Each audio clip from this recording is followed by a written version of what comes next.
Boa tarde, pessoal. Hoje analisaremos a empresa JHSF Participações SA, uma holding que tem como controladas empresas do setor de corporação imobiliária, do setor de shopping centers e de restaurantes. Essa empresa também terminou a construção de um aeroporto Catarina, em São Paulo, que foi inaugurado em dezembro do ano passado e já está em operação e, portanto, gerando fluxo de caixa para a empresa.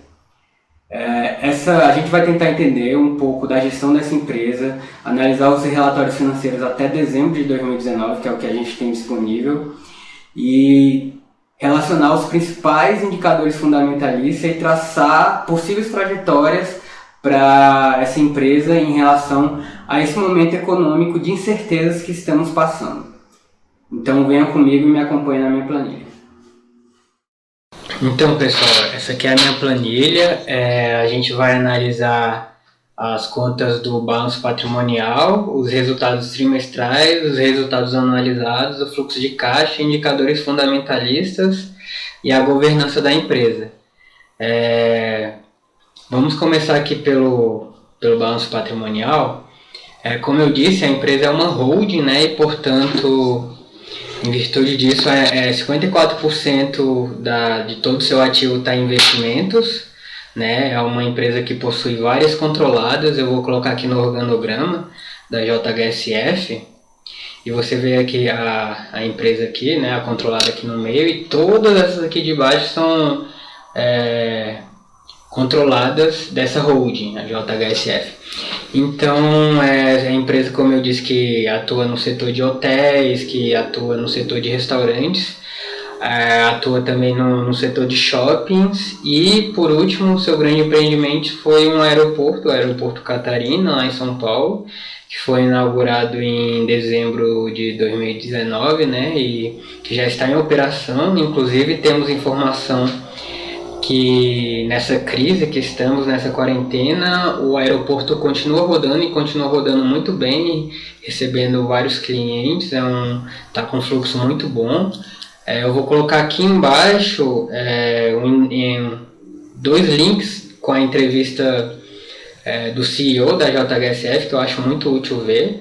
A gente vai fazer aqui mais uma análise financeira mesmo, análise operacional. Eu indico muito essas entrevistas, claro que a gente vai contextualizar, mas ver essa entrevista é muito interessante. Então, essas aqui são as controladas da JHSF. Você vê que a maioria, a JHSF possui um controle total, ou praticamente total, né? Mais de 99% ou 100% de controle dessas empresas, né? O que facilita na hora da consolidação no balanço, né? Que a gente sabe que esse resultado consolidado ele representa realmente a saúde financeira da controladora. E aqui por cima a gente tem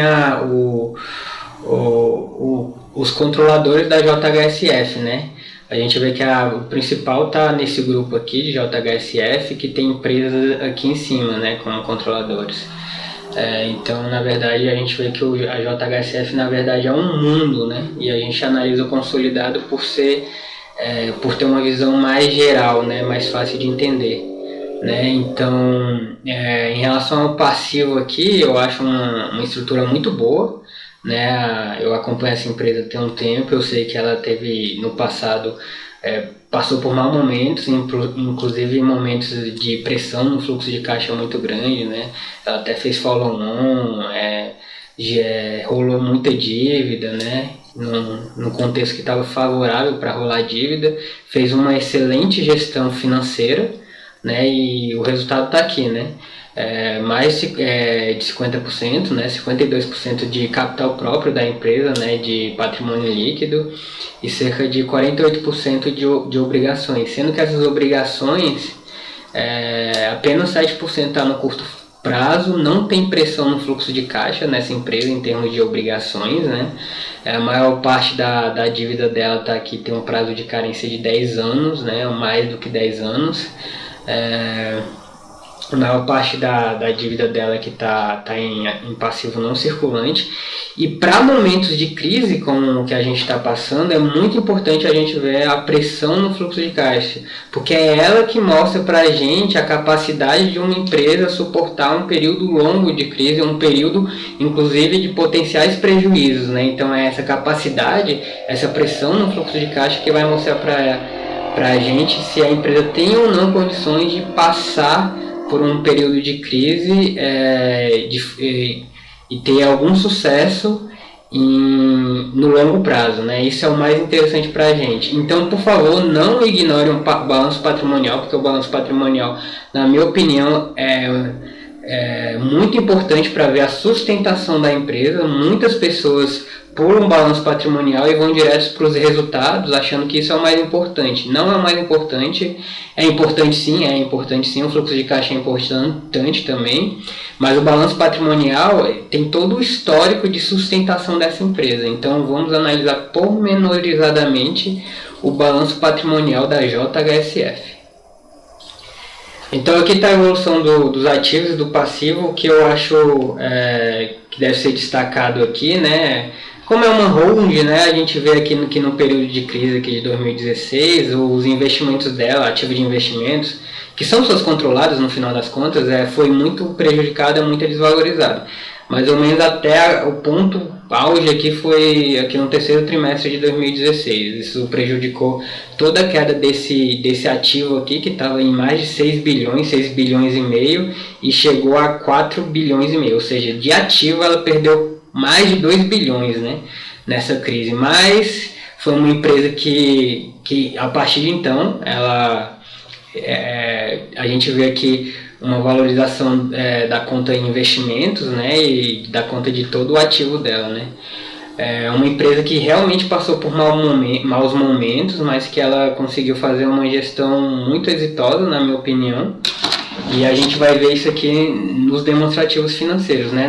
Em termos de passivo, a gente vê aqui que teve uma queda também no passivo exigível, muito em virtude, provavelmente, de amortização financeira que ocorreu nesse período, né? Você vê aqui o patrimônio líquido, ele teve uma queda, né, nesses anos aqui.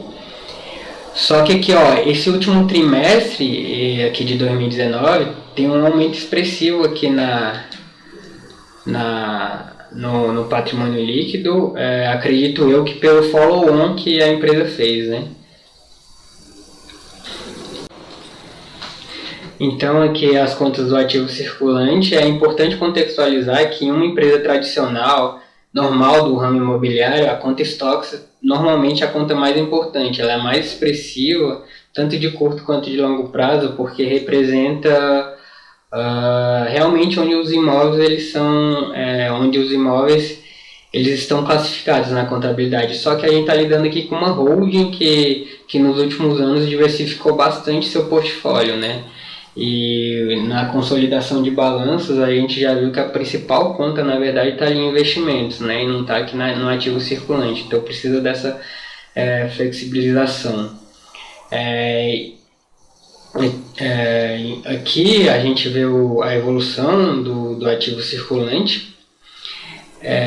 A gente vê uma queda expressiva aqui do ativo circulante a partir do terceiro trimestre de 2016, muito provavelmente por causa da retração econômica e de pagamentos de dívidas, né? A gente vê que do outro lado, o passivo circulante ele também caiu expressivamente. O passivo exigível, de uma forma geral, provavelmente teve amortização de empréstimos aí. Só que, por outro lado, aqui no último trimestre, teve uma grande entrada aqui no ativo circulante. Se a gente pegar as contas mães aqui, seria principalmente na contas nessa vermelhinha aqui, de aplicações financeiras, e o azulzinho que é de caixa, né? Eu atribuo isso ao follow-on que eles fizeram, né, no final do ano, né? Então entrou bastante caixa, né? Aumentou ali a conta de patrimônio líquido, né? Então provavelmente foi isso.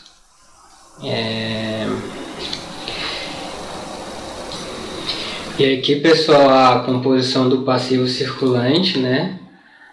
Lembrando que daquele gráfico que o passivo circulante hoje ele tem um percentual muito pequeno do lado direito do balanço, né? Só 9%. Mas enfim, desses 9%, 42% é passivo financeiro, né, de empréstimos e financiamentos, ou dívida bruta de curto prazo, né, e 15% de fornecedores, o que a gente chama de passivo operacional da empresa, né, e outros 43%. Parece que é muito aqui esse outros, mas na verdade é porque o passivo circulante está muito baixo, né. A gente pode ver aqui essa conta de outros aqui, que está, entre outras coisas, provisão para pagamento de dividendos, né? Adiantamento de clientes e tal, né? Não é algo preocupante, não. E aqui, o que eu falei, né, o que eu estava falando, é a amortização de empréstimos e financiamentos que ocorreu ao longo aqui. Né, desde o segundo trimestre de 2015 aqui, até aqui 2017 houve uma diminuição expressiva. Na verdade, imagino que teve muita rolagem de dívida aí, provavelmente também, né? Rolagem de dívida junto com o pagamento de dívida, né? Então hoje a dívida bruta da empresa está bastante sob controle, a gente vai ver um pouco isso mais na frente. E aqui o que é importante mesmo é se atentar a esse movimento aqui dessa conta de empréstimos e financiamentos. Aqui a proporção do patrimônio líquido sobre o ativo total, né? E esse azulzinho é o índice de endividamento. Você vê que a proporção do patrimônio líquido aqui, ele vem aumentando, né? Ao longo do tempo, até chegar a 52%. Eu gosto desse tipo de estrutura. Eu acho que a empresa tem que ter um patrimônio líquido consistente, né? Não só eu, assim, mas se você pegar a literatura mais tradicional na análise fundamentalista, você vai encontrar esse tipo de informação. Claro que tudo depende do setor da empresa, né? Uma financeira, por exemplo, vai ter no máximo ali 5% de patrimônio líquido. Tudo tem que ser relativizado nesse sentido. Aqui é a composição da dívida, né? Então, sobre o passivo exigível, ou seja, de todas as obrigações da empresa, apenas 15% é circulante, ou seja, apenas 15% é de curto prazo, né? O que é muito baixo, né? Ou seja, você vê que em termos de endividamento não há pressão no fluxo de caixa para essa empresa, né? Ela fez uma administração financeira muito boa aí, de follow-on, de rolagem de dívida, né? Então, nesse sentido, o fluxo de caixa tá bastante tranquilo, né? E até engraçado, né? Porque eu lembro que algum tempo atrás o principal problema dessa empresa era justamente a pressão no fluxo de caixa dela. Dá pra ver aqui nesse gráfico aqui, essa área aqui que eu estou mostrando com o mouse, os índices de liquidez dela estavam bastante prejudicados, né? E hoje em dia ela apresenta bons índices de liquidez, principalmente os índices de liquidez de curto prazo, né? Que é o corrente, imediato e o seca, né? E o próprio índice de liquidez geral também não está ruim, né? Você vê aqui que a empresa saiu de um capital circulante líquido negativo nesses trimestres aqui para trás para um capital circulante líquido muito positivo, né? Então teve o efeito aí provavelmente aí do follow-on também, que entrou caixa para a empresa, mas a empresa fez um bom dever de casa em termos de rolagem de dívida, de aumentar o caixa, né? O próprio follow-on, né? Ele tem uma boa, dá para respirar bem em termos de disponibilidades e fluxo de caixa. Aqui é a evolução de dívida bruta vezes dívida líquida, né?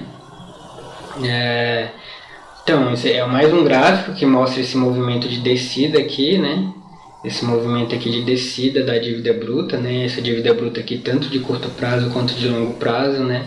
E esse gráfico aqui que dá para ver aqui também, ele mostra como ficou mais distante a dívida líquida em relação à dívida bruta, ou seja, como a empresa, se você pegar aqui do terceiro trimestre de 2019 por quarto, na verdade a dívida bruta deu até um aumento, mas como as disponibilidades aumentaram, em virtude do follow-on, você vê que esse aumento de caixa fez a dívida líquida proporcionalmente diminuir consideravelmente, né?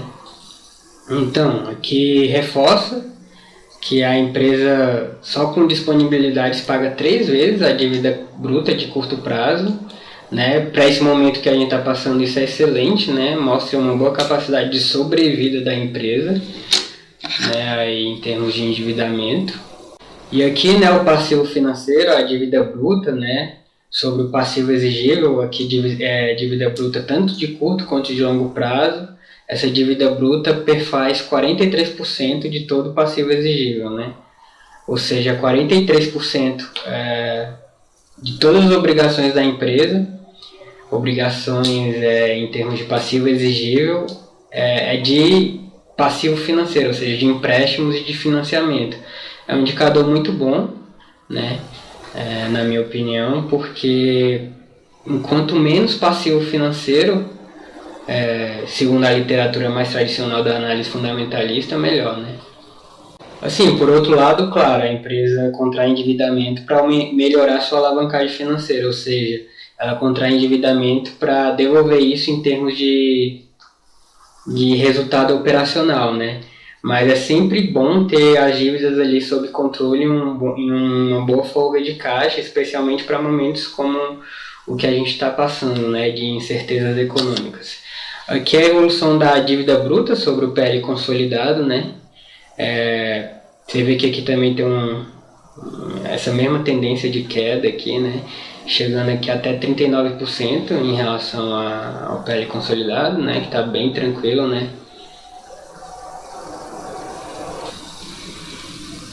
Esse gráfico aqui da participação dos controladores reforça o que a gente mostrou lá no organograma da empresa, que na verdade a JHSF, as controladas da JHSF, basicamente a JHSF tem controle total em quase todas elas, né? Só 1,4% de todo o balanço consolidado são de empresas que não é a JHSF, né? Isso é muito importante ter em mente. As provisões aqui de curto e longo prazo sobre o passivo exigível também é muito baixa, a empresa não tem problema de provisão, né? Normalmente essas provisões elas se referem, normalmente, mas nem sempre, a, por exemplo, reclamações trabalhistas e pendências judiciais, né? Então, nesses termos assim, a JHSF está bem tranquila também. E aqui a reserva de lucros, na minha opinião, uma das contas mais importantes do balanço, porque ele mostra se a empresa em seu histórico ela é lucrativa ou não. Inclusive para a Buffett essa é a principal conta, né? Essa junto com a conta lucros ou prejuízos acumulados. 51% de todo o patrimônio da empresa está em reserva de lucros, o que é excelente. Mostra que no seu histórico a empresa tem sido bastante lucrativa. Importante lembrar que todas essas contas aqui do patrimônio líquido, inclusive tem um demonstrativo que mostra isso, ela pode sofrer mutações ao longo do tempo. Então aqui eu coloquei um gráfico justamente da evolução do patrimônio líquido ao longo do tempo, né? Você vê aqui um aumento expressivo do patrimônio líquido aqui, por exemplo, que foi justamente o follow-on que a gente estava se referindo, né? Outra coisa que também chama a atenção aqui, tá vendo esse triângulozinho aqui, acompanhado desses triângulozinhos invertidos aqui na conta de reserva de lucros? Isso aí é justamente a conversão da conta lucros ou prejuízos acumulados, que não pode ter registro positivo de um exercício para o outro, ele se converte aqui na conta de reserva de lucros. Normalmente é isso que acontece. Então, pessoal, estamos chegando aqui ao fim da primeira parte. Vi recentemente que a empresa vai emitir 300 milhões de reais em debêntures Provavelmente isso dará maior fôlego no fluxo de caixa da empresa. Acredito que isso acontece em virtude do follow-on. O dinheiro que foi captado em caixa já tinha carimbo, né? Já estava destinado a projetos específicos. Bom, pessoal, cliquem aqui no link abaixo, assista a continuação em termos de resultados, fluxo de caixa e indicadores fundamentalistas.